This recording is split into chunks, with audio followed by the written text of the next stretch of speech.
សួស្តីពុកម៉ែបងប្អូនប្រិយមិត្តជាទីគោរពសូមស្វាគមន៍មកកាន់ Channel ឆ្នោតយួនថ្ងៃនេះរបស់ Admin ថ្ងៃនេះ Admin មានលេខតម្រុយល្អៗរបស់ឆ្នោតយួនសម្រាប់យកមកចែកជូនពុកម៉ែបងប្អូននៅថ្ងៃទី18 ខែ 12 ឆ្នាំ 2025 នេះ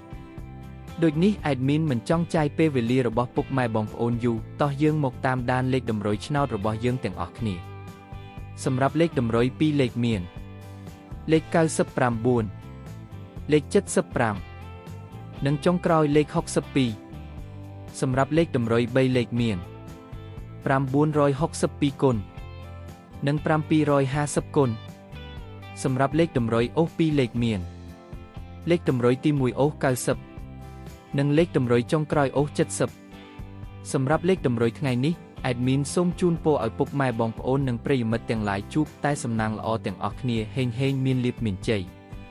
ជាចុងក្រោយសូមកុំភ្លេចជួយចុច Subscribe និង Comment ហើយដាក់សញ្ញារូបកណ្ដឹងដើម្បីជាការផ្ដល់កម្លាំងចិត្តមកកាន់ Admin ជាពិសេសងាយស្រួលតាមដានវីដេអូថ្មីៗនិងលេខតម្រុយល្អៗជាប្រចាំថ្ងៃជាមួយ Admin សូមគោរពលាពុកម៉ែបងប្អូនពី Admin ឆ្នោតយួនថ្ងៃនេះសូមសំណាងល្អទាំងអស់គ្នាសូមអរគុណ